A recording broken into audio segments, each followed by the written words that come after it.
अस्सलाम वालेकुम। HS maths में आप सबको खुशामदीद कहती हूँ। चलें बेटा, ये आर्क ऑफ अ सर्कल है।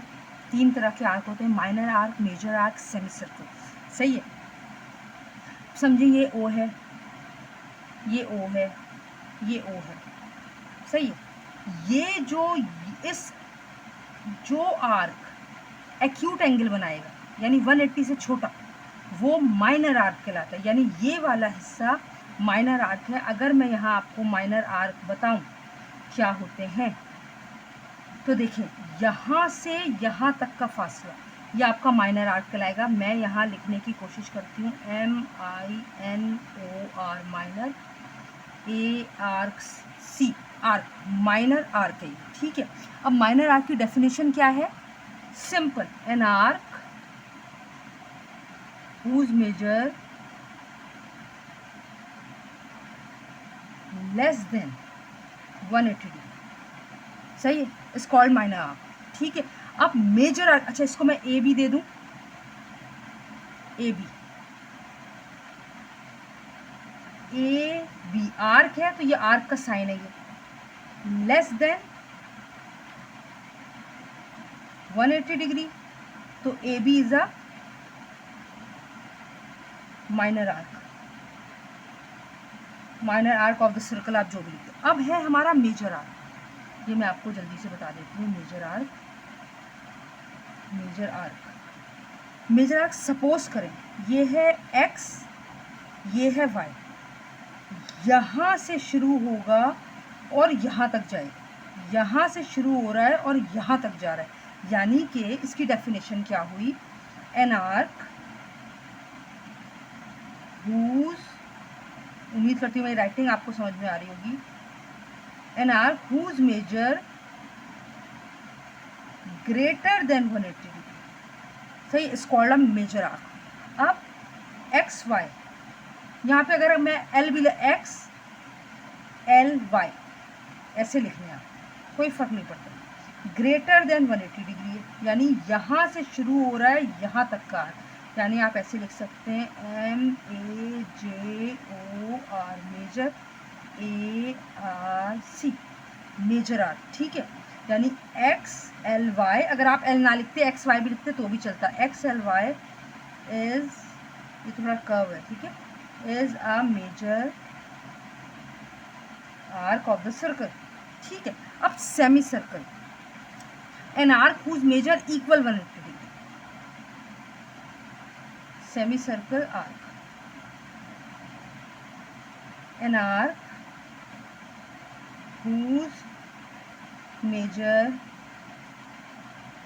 Equal to 180 degree, 180 degree. ठीक है। जैसे यहाँ मैं लिख दूँ POS, तो मैं यहाँ लिखूँगी POS, ये आर्क का साइन मैंने बनाया, इक्वल्स टू 180 डिग्री। देखें स्ट्रेट लाइन है, स्ट्रेट लाइन 180 डिग्री मेक करती है। तो मैं लिख सकती हूँ POS is a semi circle, semi arc कह लें आप, जो यहाँ से शुरू होगा और यहाँ, या यहाँ से शुरू होगा यहाँ, आपकी मर्जी। सही है। यहाँ मैं लिख दूँ अगर सेमी सर्कल। अगर आपने ये समझ लिया कि माइनर, मेजर और सेमी सर्कल आर्क्स क्या होते हैं, और अभी मैं आपको आगे बताने वाली हूँ कुछ और, तो वो क्या होता है, अगर इंशाल्लाह आपने समझ लिया तो पूरी 27.1 आपकी हो जाएगी।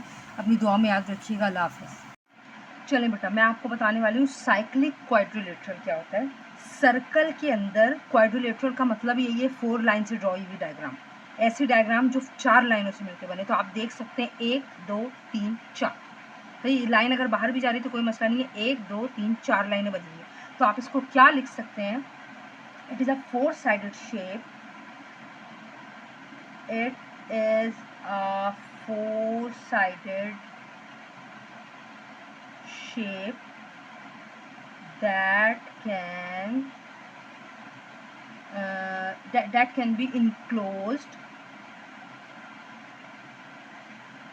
by a circle। ठीक है। अब ये आपने लिख दिया कि भाई 4 साइडों से मिलके बनती है सर्कल के अंदर, जो सर्कल को टच करती है, भाई ये कहलाती है साइक्लिक क्वाड्रिलेटरल। अच्छा, और अगर आपसे पूछे कोई साइक्लिक क्वाड्रिलेटरल क्या होती है, a cyclic quadrilateral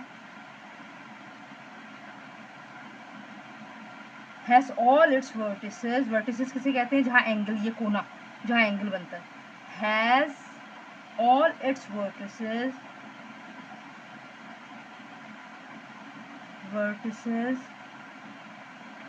on the circumference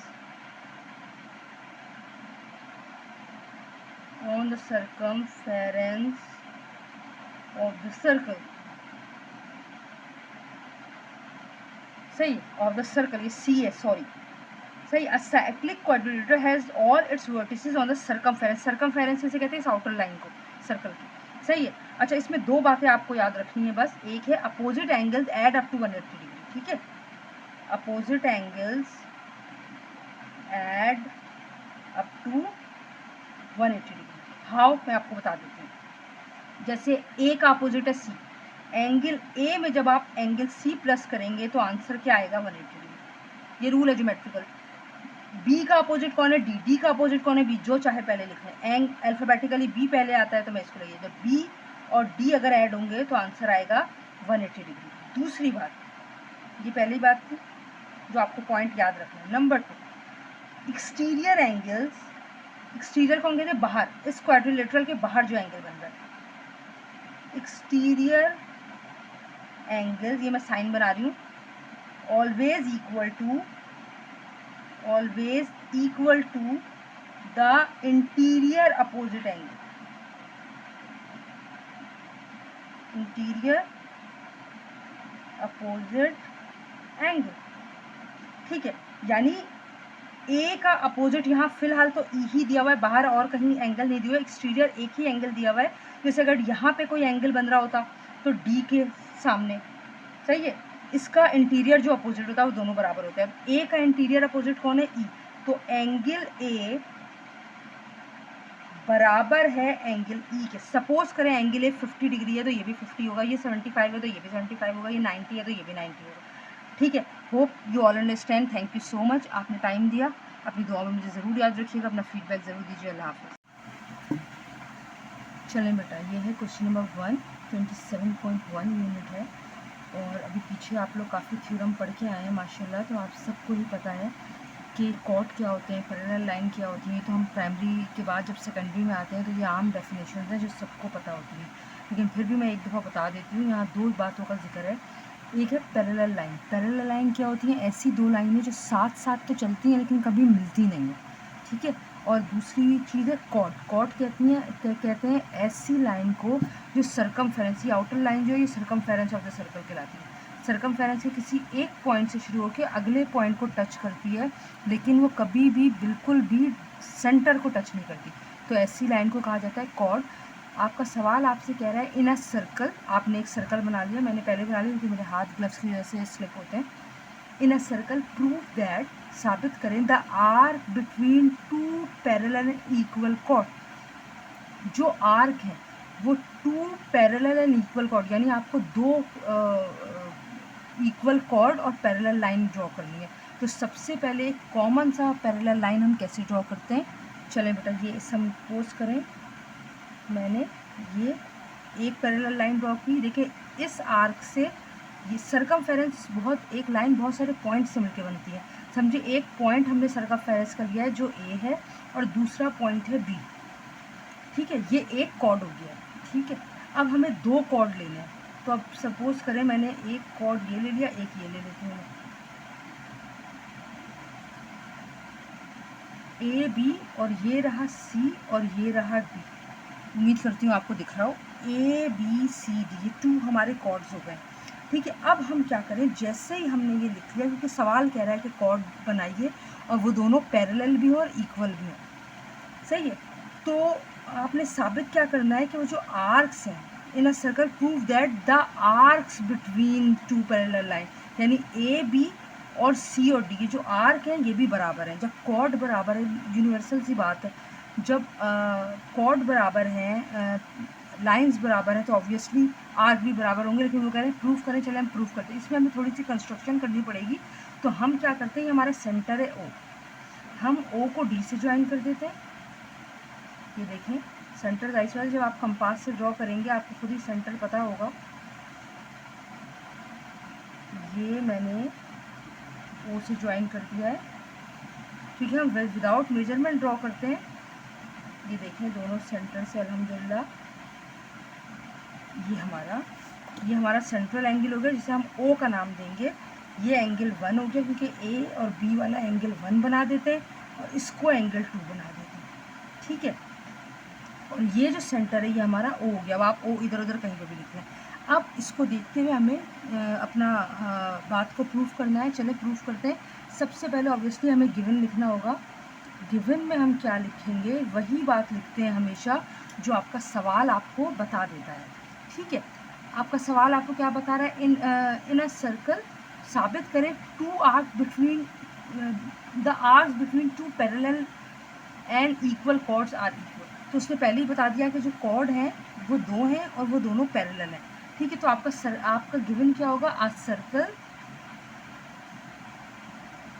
with centre O, obviously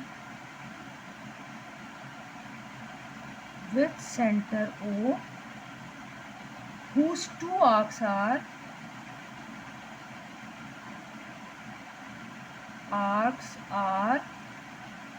A B. Arc का साइन क्या है, ये A B and C D. जब आप आर्क की बात करेंगे तो ये कर्व लाइन बनेगी, और अगर आप कॉर्ड की बात करेंगे तो ए बी के ऊपर स्ट्रेट लाइन ड्रॉ होगी। ए एक पॉइंट है, बी एक पॉइंट है, ये दोनों आर्क है, हमने आर्क शो कर दिया। सी एक पॉइंट है, डी एक पॉइंट है, ये दोनों आर्क है, हमने आर्क की लाइन शो कर दी, सही है। अब वो गिवन में ही आपको बता रहे हैं कि कॉर्ड्स बराबर हैं, तो ए बी, अभी यहाँ पे भी ए बी लिखा है लेकिन आर्क का साइन है, यहाँ ए बी लिखा है, लाइन का साइन है, क्योंकि अब लाइन की बात हो रही है। ए बी इक्वल है सी डी के, सही है, and A B parallel to C D, and A B parallel to C D, ठीक है। इक्वल भी है और पैरेलल भी है, सही है। ये हमारा गिवन कंप्लीट हो गया। गिवन के बाद हमें प्रूफ क्या करना है, ये आप सबको पता है। अभी सवाल में बार बार मैंने 2-3 दफ़ा एक ही बात दोहराई, प्रूव दैट द आर्क्स, और कौन है arc, A B C D. आपको प्रूफ करना है ए बी आर्क बराबर है सी डी आर्क के। हम हमेशा कॉन्ग्रुएंट का साइन लगाते हैं, क्यों, क्योंकि हम विदाउट मेजरमेंट डायग्राम ड्रॉ करते हैं तो हम इक्वल नहीं लगा सकते, हम कॉन्ग्रुएंट लगाते हैं। इक्वल का मतलब होता है बिल्कुल बराबर, और कॉन्ग्रुएंट का तकरीबन, क्योंकि हम विदाउट मेजरमेंट बना रहे हैं, ठीक है। अब ये हमारा 2 प्रूव हो गया। उसके बाद हमने कंस्ट्रक्शन भी की थी साथ ही। कंस्ट्रक्शन में हमने क्या लिखा है बेटा, कंस्ट्रक्शन में हमने लिखा है ए को हमने डी से मिलाया है और बी को हमने सी से मिलाया है। Join the point, join A to D, A to D and B to C, सही है। and O is the center, and O is the center।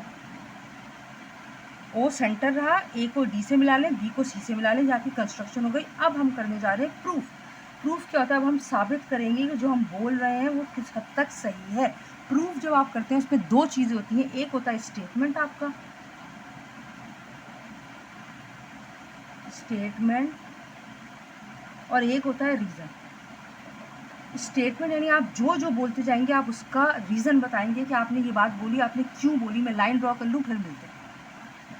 चलें बेटा, अब मैंने ये लाइन ड्रॉ कर ली। अब मैं आपको स्टेटमेंट लिख के बता रही हूँ। देखिए 2 ट्राइंगल बन चुके हैं, ट्राइंगल 1, ट्राइंगल 2। ट्राइंगल 1 हमने इसी को क्यों कहा, क्योंकि ए बी यहाँ बेस लाइन थी, स्टार्टिंग फ्रॉम ए है, तो ये 1 हो गया, ये 2 हो गया। आप ऊपर नीचे भी कर सकते हैं, कोई ऐसा मसला नहीं। 2 ट्राइंगल हैं तो हम क्या करते हैं, इन ट्राइंगल में आप कुछ भी लिख सकते हैं। A O B correspondence to triangle C O D.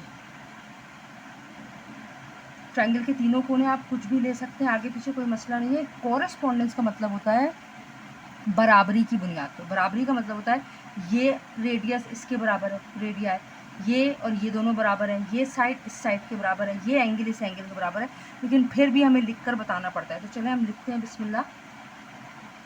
अगर मैं कहूँ ओ ए, सही है, और ओ सी बराबर है, ओ ए बराबर है ओ सी के, ठीक है, और कौन बराबर है, ओ बी बराबर है ओ डी के। इसका क्या हुआ, दोनों का एक ही हुआ है, reason radii of the circle. ये भी क्या है, दोनों रेडियाई ऑफ द सर्कल, ठीक है, ये दो बातें हो गई। अब वो कह रहा है, अब हमें पता है सेंट्रल एंगल्स बराबर होते हैं, अभी हम पीछे इतना पढ़ के आए हैं, मेजर एंगल 1 बराबर है मेजर एंगल 2 के। क्यों हम ये कह रहे हैं, क्योंकि both are central angles, central, आप ये लिख दें, central angles of two triangles, ठीक है। ये आपने तीन, किसी भी ट्राइंगल को प्रूव करने के लिए आपको तीन चीज़ें चाहिए, यहाँ आपने साइड, साइड और एंगल। तो आपने जैसे ही तीन बातें प्रूव कर दी, आप ये फर्स्ट लाइन में कॉरेस्पॉन्डेंस हटाकर कॉन्ग्रुएंट लिख दी। जैसे मैं लिखूंगी ट्राइंगल, पूरी लाइन वही लिखूंगी, ए ओ बी, तो यहाँ लिखूंगी triangle C O D, corresponding हटाया मैंने, कॉन्ग्रुएंट लगा दिया, और ये जहाँ एक ओ ए साइड है ओ बी साइड है, तो साइड एंगल साइड, ये एक एंगल दो साइड है, साइड एंगल साइड लिखें, साइड साइड एंगल लिखें, या एंगल साइड साइड लिखें, एक ही बात है, congruent to side angle side, okay. जैसे ही तीन बातें प्रूव की, आप फौरन जो आपको टू प्रूव में लिखना था आप वही लिख दें, therefore A B congruent to C D. यानी जब सारी ही बातें कॉरेस्पॉन्डेंस की बुनियाद पर बराबर हो सकती हैं, तो दोनों आर्क भी बराबर हो सकते हैं, सही है। आप यहाँ लिख सकते हैं रीजन कॉरेस्पॉन्डिंग आर्क, क्योंकि कॉरेस्पॉन्डेंस की बुनियाद पे आपने ट्राइंगल लिया है ना, corresponding arc of congruent triangles, proved. अल्हम्दुलिल्लाह, क्वेश्चन नंबर 1 हैज़ डन। उम्मीद करती हूँ आपको समझ में आया होगा। जल्दी से क्वेश्चन नंबर 2 की तरफ चलते हैं। चलें बेटा, क्वेश्चन नंबर 2 आपसे कह रहा है, prove that in equal circles, circles यानी आपने दो सर्कल ड्रॉ करने, इक्वल सेंट्रल एंगल, जिनके सेंट्रल एंगल बराबर होंगे, हैव इक्वल आर्क्स, उनके आर्क भी बराबर होंगे। कैसे, चलें शुरू करते हैं। चलें, सबसे पहले मैं यहाँ गिवन लिखूंगी, ठीक है।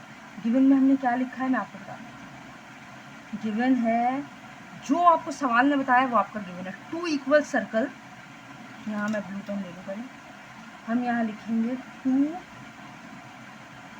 इक्वल सर्कल्स, ये हमारा सवाल कह रहा है, सही है।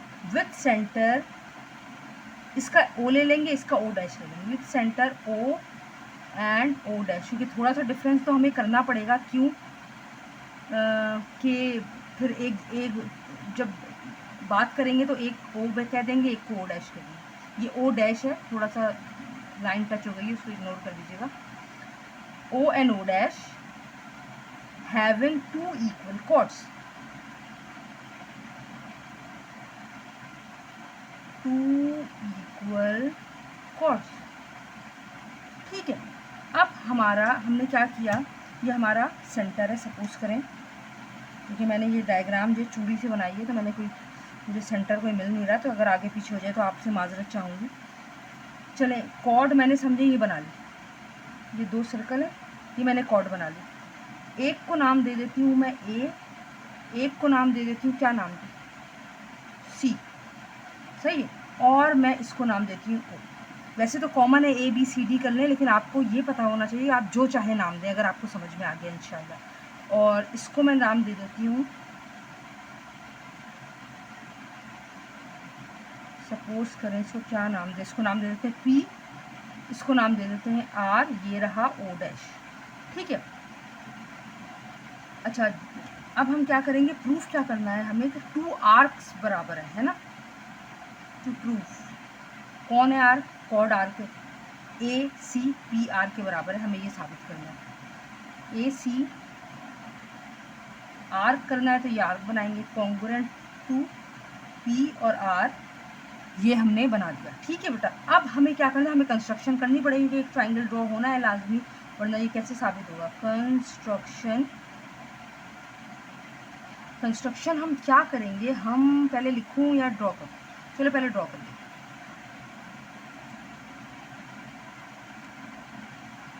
अगर मैं O को C से मिला दूं, ठीक है, और मैंने O को A से मिला दिया, और यहाँ मैंने R को O' से मिला दिया। Please kindly set the ruler first then draw the line, and P को O' से मिला दिया। ठीक है, अब मैंने ये मिला दिया। कंस्ट्रक्शन हमारी क्या है, join O with A and C, जैसे चाहे लिख सकते हैं आप, अपने आसान लफ्ज़ों में जो चाहे लिखें। Join O with A and C, join O dash with P and R, ये हमारी कंस्ट्रक्शन हो गई। सही है, अब जब ये हमारी कंस्ट्रक्शन हो गई है तो हम क्या करेंगे, अब हम दोनों को कॉरेस्पॉन्डेंस की बुनियाद पे लेंगे। जाहिर सी बात है, कंस्ट्रक्शन और प्रूफ और स्टेटमेंट तो लिखना पड़ेगा। अब हमारी कंस्ट्रक्शन शुरू हो रही है।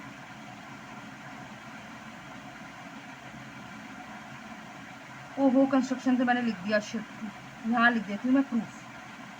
प्रूफ में हम दो चीज़ें बताएंगे, एक हमारा है स्टेटमेंट और एक हमारा है रीज़न। सही है, अब सबसे पहले मैं यहाँ लाइन खींच लेती हूँ, एक ही लाइन खींच लेती हूँ, पता नहीं पेज में आएगा भी कि नहीं, अल्लाह करे आ जाए। सही है, चलो बेटा, अगर मैं कॉरेस्पॉन्डेंस की बुनियाद पे लूँ AOC को, AOC और PO'R, यही होगा ना, in triangle AOC correspondence to triangle PO'R। सही है, अब देखें OA O'' के बराबर है। कॉरेस्पॉन्डेंस का मतलब होता है ये साइड इसी साइड के बराबर होगा, लेफ्ट साइड के बराबर, राइट साइड के बराबर, बेस लाइन यानी कॉट के बराबर है। सही है, ये वाला एंगल इस एंगल के बराबर है, ए एंगल P के बराबर होगा, C एंगल R के बराबर। अब जिस चीज़ की हमें ज़रूरत है हम उसमें से वहाँ से उठा लेंगे। फिलहाल हमें रेडियस की ज़रूरत है, तो OA O'' के बराबर है, ऑल नो। OC O'' के बराबर है, लिख लो यहाँ। OC कॉन्ग्रुएंट टू, ओहो मैंने OC कॉन्ग्रुएंट टू O''R, कोई बात नहीं, आप पहले जो भी लिखें। और OA, वैसे तो OA वाली लाइन पहले आनी चाहिए, कोई फर्क नहीं पड़ता वैसे। OA कॉन्ग्रुएंट टू O''P, सही है, रेडियाई ऑफ द सर्कल, या आप सिर्फ रेडियस भी लिख सकते हैं, जो चाहे लिखें। सही, अब आपने क्या करना है, अब आपने ये करने के बाद अब आपने AC, देखें दो साइड तो हमारी बराबर हो गई है अल्हम्दुलिल्लाह। हमें तीन चीज़ें चाहिए। अगर मैं ये कहूँ AC और PR बराबर है, तो ये क्या था, ये हमारा गिवन था, AC कॉन्ग्रुएंट टू PR। सही है, AC कॉन्ग्रुएंट टू PR मतलब ये है हमारा कॉर्ड, यानी गिवन। देखिए कुछ बच्चे ये समझेंगे कि ऊपर तो कहीं कॉर्ड का जिक्र नहीं है। जब A और C दो आर्क आपने लिए हैं सर्कमफेरेंस पे, और लाइन आपने खुद ज्वाइन की, कि वो ऊपर कह रहा है कि 2 इक्वल आर्क्स।